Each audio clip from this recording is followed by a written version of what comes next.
Welcome to Kenton's videos. Enjoy the video. You start by confirming the TV has an HDMI 2. One input and grabbing a high-speed HDMI 2. One cable. This ensures 4K at 120 and VRR support. Once done, plug the cable into the Xbox Series X HDMI OUT and the TV HDMI in, then connect power to the console. Make sure the TV is powered on and you switch its input to the HDMI port you used. This immediate wiring step saves time and avoids resolution mismatches later, so don't skip it. Once the hardware is connected, go to Xbox settings and choose TV and display options to set resolution and refresh rate. Pick 4K and 60 or 120 Hz based on your TV.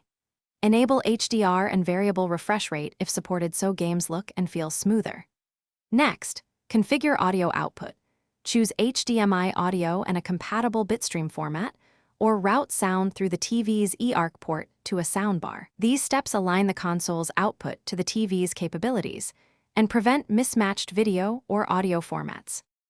You finish by enabling game mode on the Samsung TV to reduce input lag, and then check both the Xbox and TV for firmware updates.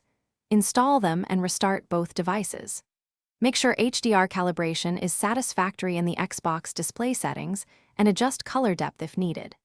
If you don't see a picture or sound, swap HDMI ports or try a different certified cable and reselect the TV's HDMI input label. One key troubleshooting tip: test with another HDMI cable or port first.